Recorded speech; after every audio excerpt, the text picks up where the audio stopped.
Hey guys, I thought I'd do another video because my forge is currently out of commission, as you may have seen in my last video. So I was just gonna do a shop update, if you will, kind of just showing you like my tools and crap that I use. Yeah. So, cool. Yeah. Anyways, this here is my anvil. Can you see that? Yes, you can. So, as you can see, there is an ungodly amount of just random divots and crap in this anvil. And the sad thing is, the sad thing is it was like that when I got it. I'm begging you, if you're going to buy an anvil and it looks just remotely like this, just remotely, please don't buy it. Because let's say you have a piece that you were working on. Let me show you something here.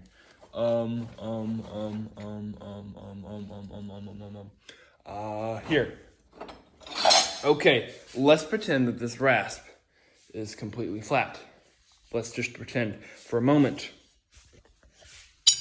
Oh wow, this is a kitchen knife. Okay, cool. So you're working on this kitchen knife. It's almost done, you know. You're about to go in for the quencher, just squaring it up, getting it perfectly symmetrical as one does. And you hit it. Oh, crap, wow. Every single freaking one of those dents on there is in your kitchen knife.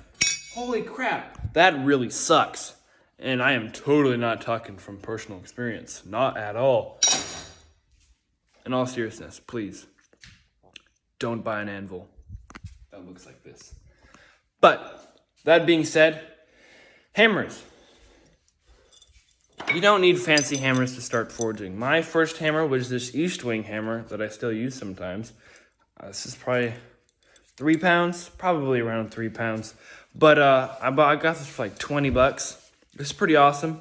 As you can see, it definitely has seen better days. But this hammer has done me a lot. I like this hammer, but the thing about it is there is like a grind. I don't know if you can see it. There's like another grind. You see it right there. It's gleaming, right? There's the face and then there's that ledge. When you're working on stuff, it's going to put those little ledges everywhere in your stuff, and that sucks. You don't like that. So, yeah, but those ledges are fine until you start making like specialty stuff. And this was my other little hammer that I used. This East Wing. It's also East Wing. It's just littler for setting punches and stuff like that. And this, about a few months ago, I moved on to this here hammer. This is a rounding hammer. It has, instead of those little ledges, it has a perfectly, well, not perfectly, but a rounded side. So it doesn't have those little indentions in your stuff. And so when you're working, it's just nice and smooth. Then you can move to this flatted side that does have it, so you can kind of just square it up, or if you just have a specific piece that needs that, or if you're like trying to put divots in it on purpose. So recently, very recently, I got tired of that hammer because it's 2.5 pounds and I'm 6'5" and I got really long arms and I was tired of swinging that little light hammer. So, for my birthday, I asked for Alex Steely's 3.5 rounding hammer.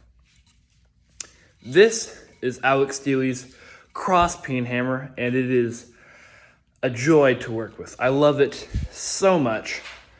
It's got a flat side, and this side, the peening side, is it's rounded, which is really cool. I use this for setting in my knives, like where your finger goes, like finger grooves, and just drawing out big stock it's really good for. But I can still smell the boiled linseed oil. Beautiful. But these are made in I covered an unboxing video on these. That was like 2 videos ago.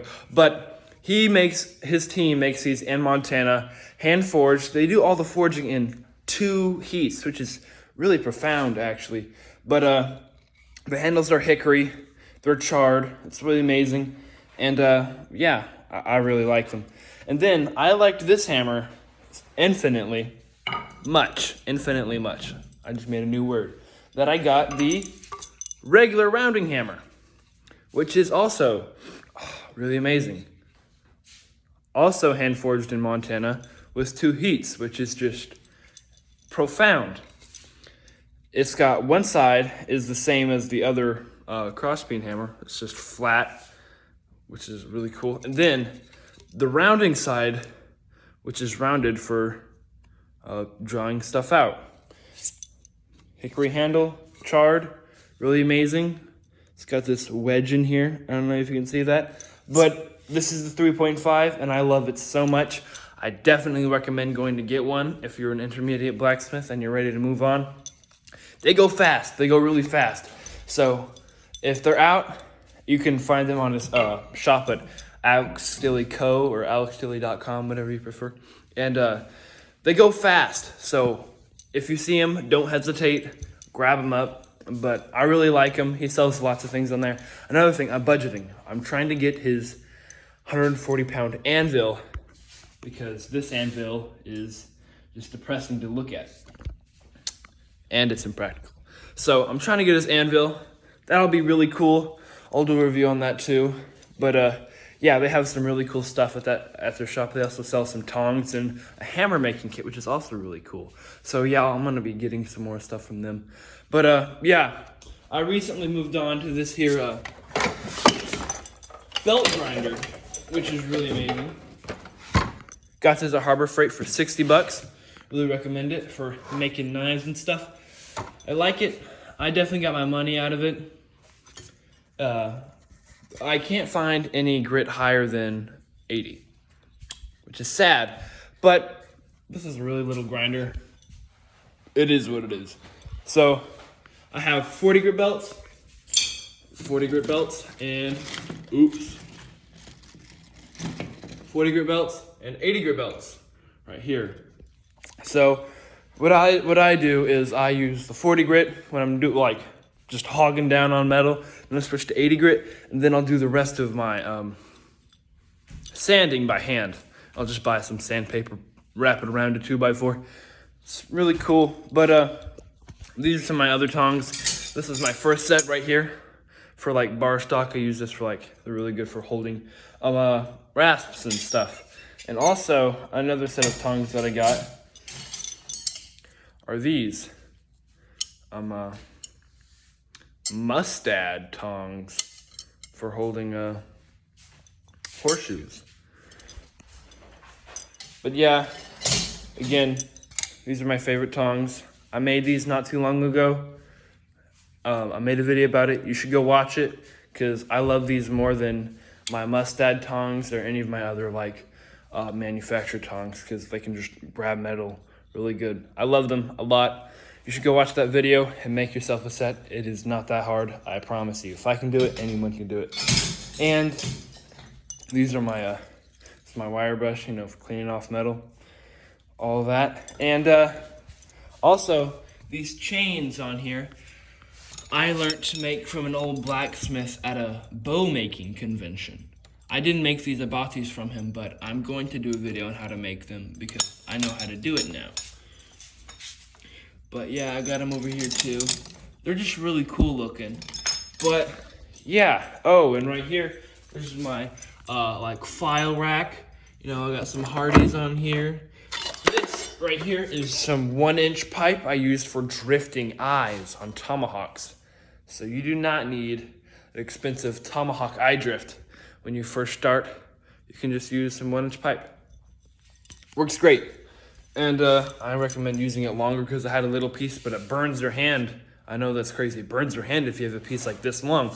So yeah, get a longer piece so you can hold it and it actually won't burn you. That's nice. But for this is what I use for knife pins. 1/4 inch 1/4 inch stainless steel rod. Works pretty good for knife pins.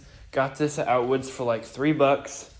So you don't have very many excuses to not make knives anymore. I know. But these, some files I got for a few bucks. They work great. And this is a,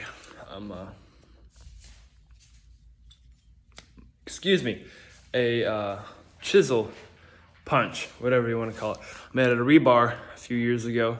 This is the first one I made. I need to make some more. But I've got some use out of it. It's kind of quirky, if I do say so myself. But I like it. Oh, and gloves. There's lots of controversy on what gloves to use in blacksmithing, because people say, oh, if you have leather gloves, you're gonna burn your hand, which can happen sometimes. I'm not even gonna lie. But it doesn't happen all the time.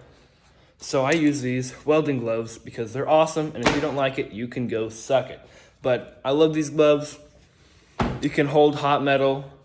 You can hold your hand closer to hot metal because they're really thick, and I just really enjoy them.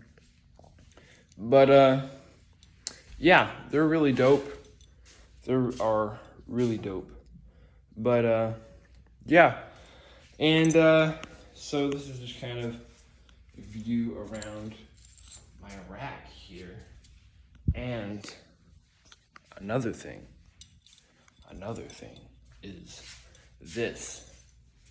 This is going to be a hydraulic press. Right now, it's just a press. But I'm gonna make dies for it. Right now, it's just a manual jack that you have to go up and down with like this, and it's really annoying.